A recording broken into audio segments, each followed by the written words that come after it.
গত ভিডিওতে আমরা ওয়েবসাইটের যে হিরো সেকশন আছে সেটা ডিজাইন করে দেখাইছিলাম। তো আজকে যেটা দেখাবো সেটা হচ্ছে আপনার হিরো সেকশনের নিচে দেখেন যে আমাদের যে এক্সাম্পল যে সাইটটা আমরা নিয়েছিলাম সেই হিরো সেকশনের নিচে আর একটা আপনার সেকশন আছে। এই সেকশন যে সেকশনটা দেখতেছেন এই সেকশনটা আজকে আমরা ডিজাইন করব। তো এই সেকশন ডিজাইন করার জন্য আমাদের যে হোম পেজ আছে সেটা আমরা এই জায়গা থেকেই এডিট উইথ এলিমেন্টর দিতে পারেন, সমস্যা নাই। এই জায়গা থেকে এডিট উইথ এলিমেন্টর দিলে পরে পেজটা ওপেন হবে। তো এখানে আমি এই ইমেজটাকে ডাউনলোড দিয়ে নিই।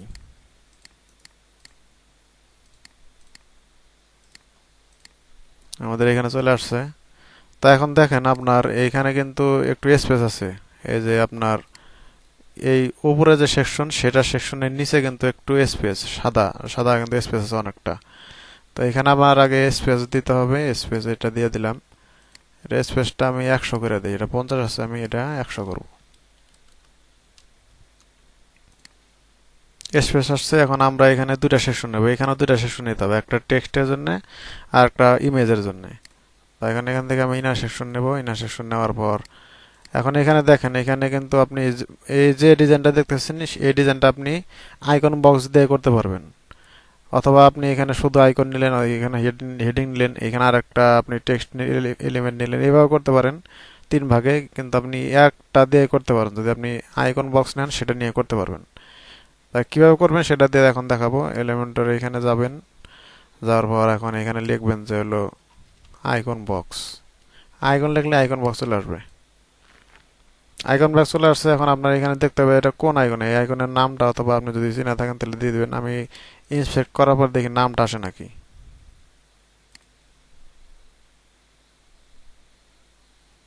এটা হচ্ছে আপনার কানেক্ট, এই যে এইটুকু লিখলে পরে আসার কথা, কানেক্ট ডেভেলপ। দেখি, এই দেখেন কানেক্ট লেখার পরে এটা চলে আসছে।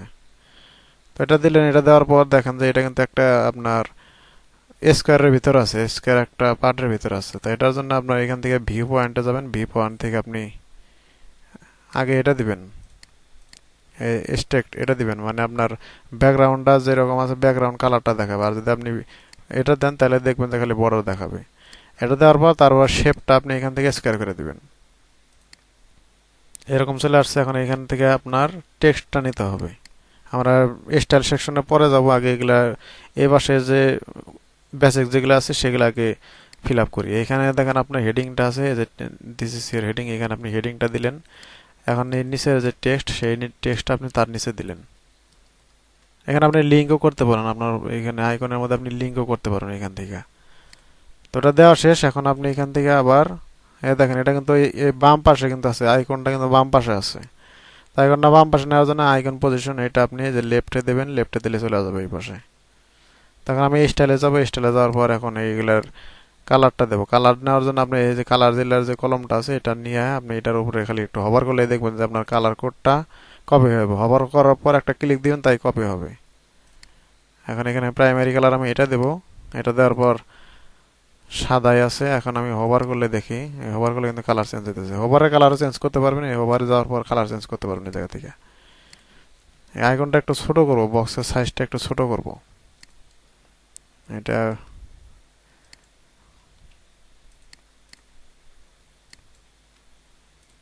40-এ বড় হয়। এটা আমি 35 করে দিলাম। স্পেসটা একটু বাড়াই দেব। এই পাশে কিন্তু ভালো কিন্তু স্পেস আছে। স্পেসটা আপনি পরিমাণ মতো বাড়াই দিবেন যতটুকু দরকার। এখন এই যে হেডিং এর যে ফন্ট, এটা আমি ফন্টটা নিব, ফন্টের সাথে কালারটাও নিব। এটা হচ্ছে রোবোটো ফন্ট। আর এই জায়গায় কালার কোডটা কপি করব।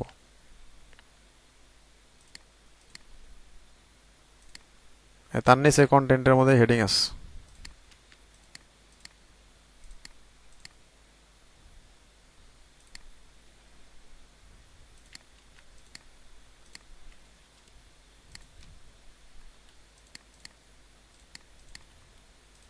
হেডিংটা আমার নেওয়া শেষ। এখন আমি তারপরে যে পার্টটা, পরে যে টেক্সটের পার্ট সেটার কালারটা নেব আর ফন্টের সাইজটা নেব।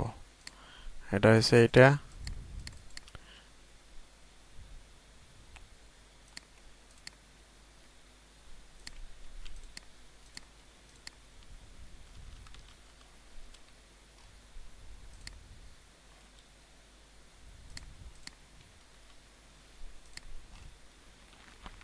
তো আমার ডেসক্রিপশন আর হেডিংটা নেওয়া শেষ। এখন আমি এই যে দেখেন আপনার হেডিং এর নিচে কিন্তু কোনো স্পেস হয় নাই, এখানে কিন্তু স্পেস লাগবে। এই দেখেন এখানে কিন্তু স্পেস আছে। স্পেস নেওয়ার জন্য আপনি এই যে টাইটেলের নিচে দেখেন স্পেস আছে, এটা আপনি একটু বাড়াই দিবেন।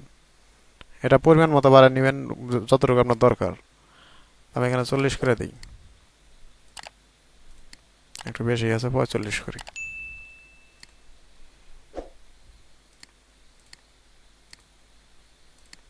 এখন দেখেন তো ঠিকঠাক ভাবে হয়েছে নাকি। এখন এই পার্ট শেষ। এখন এই পাশে যে একটা ইমেজ আছে, এই ইমেজটা বসাতে হবে। ইমেজ বসানোর জন্য আপনি এই জায়গা থেকে ইমেজটা নেবেন। ইমেজ নেওয়ার পর চুজ ইমেজ দিবেন। তারপর এই জায়গা থেকে আপনি ইমেজ আপলোড আপনার পিসি থেকে আপলোড করবেন, অথবা আমার এটা যে ডাউনলোড করা আছে আমি এটা জায়গা থেকে জাস্ট খালি ড্র্যাগ ড্রপ করে ছেড়ে দেবো। যেটা ডাউনলোড করলাম এই জায়গা থেকে যদি থাকে তাহলে ড্র্যাগ ড্রপ করে ছেড়ে দিলেও হবে। এখন ইনসার্ট মিডিয়া, এটা আমি ফুল করে দেবো। এটা টেক্সটটা কিন্তু একটু বড়, ইমেজটা আর এটা কিন্তু একটু ছোট আছে। ইমেজটা একটু ছোট করতে হবে। এটা এই ইমেজটা ছোট করার জন্য আপনি ইমেজে ক্লিক দিবেন, স্টাইলে যাওয়ার পরে এই যে ওয়াইড যে আছে এটা একটু আপনি কমাই দিবেন। কমাই দিলে দেখবেন যে এটা ছোট বড় হবে।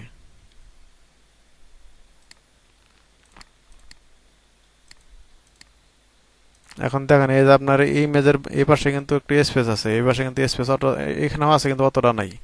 তো এখানে আমি ইমেজটার এখানে আমি স্পেস নেব। স্পেস নেওয়ার জন্য এখন আমি ইমেজের যে কলাম সেটা ধরবো। ধরার পর অ্যাডভান্সে যাওয়ার পর মার্জিনটা আমি বাড়ায় কমাই দেব, 30 দিলাম।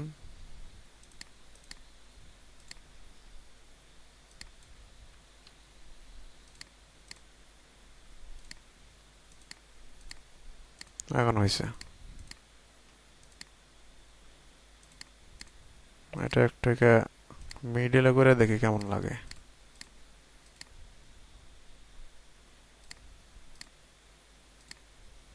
টপ করে দিছি। এটা কি মিডিল আছে নাকি, এটা দেখে নিবেন যে অ্যালাইনমেন্টটা কোন পাশে ঠিক হয়। হাইট আপনার ভার্টিক্যাল অ্যালাইনমেন্ট যেটা আছে সেটা আপনি দিয়ে দিবেন। মিডিলে আছে।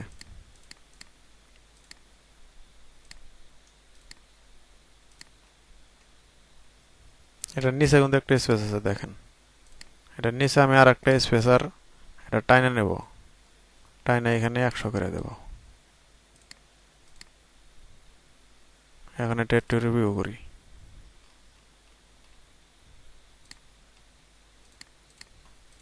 দেখেন সেম হয়েছে কিন্তু।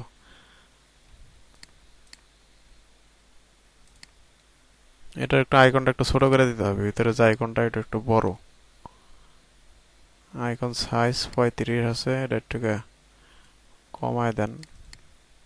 এটা 30ই রাখেন, 30। কম বেশি করে দিবেন যতটুকু লাগে।